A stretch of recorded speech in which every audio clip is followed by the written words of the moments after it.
नमस्कार साथियों। पश्चिम बंगाल में चुनाव तो हो गए। चुनाव में एक ऐसी बात है जो मैं आपको बताना चाहता हूं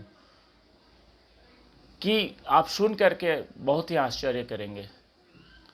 राजनीतिक एक ऐसा क्षेत्र है जहां पे हमेशा से पैसे वालों का बोलबाला रहा है। कुछ कुछ इक्के दुक्के ऐसे हमारे पास खबरें आती हैं जिसमें कि कोई गरीब या कोई बिल्कुल ही हट करके कोई ऐसा व्यक्ति आता है इस क्षेत्र में जो आगे बढ़ जाता है।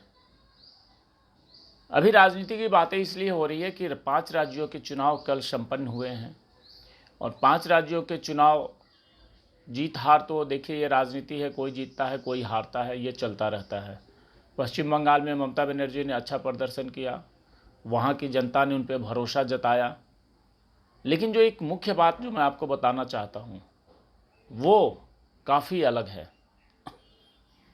राजनीतिक माहौल पिछले लगभग 1 साल से बंगाल में बहुत ही गर्म था और वहाँ पे बीजेपी ने पूरी अपनी ताकत झोंक दी थी कि बंगाल में इस बार चुनाव जीतना है।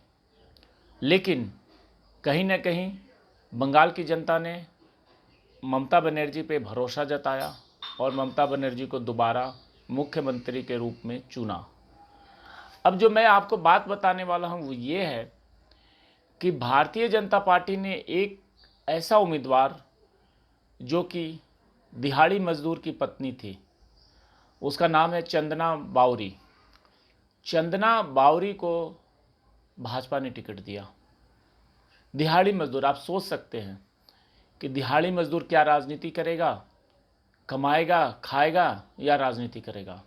लेकिन इसके बावजूद भी भारतीय जनता पार्टी ने चंदना बावरी को टिकट दिया और चंदना बावरी की स्थिति ये थी कि उसके पास कोई पैसे नहीं था, केवल 31,000 रुपये की उसकी संपत्ति है जो उसने एफिडेविट में दिया है। उसके पास बकरी है, गाय है और कुछ नहीं है।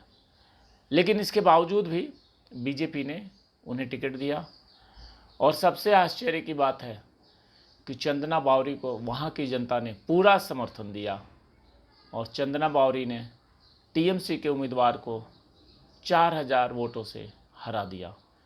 दिहाड़ी मजदूर की पत्नी विधानसभा पहुंच गई है। बंगाल विधानसभा में अब चंदना बावरी वहां बैठेंगी।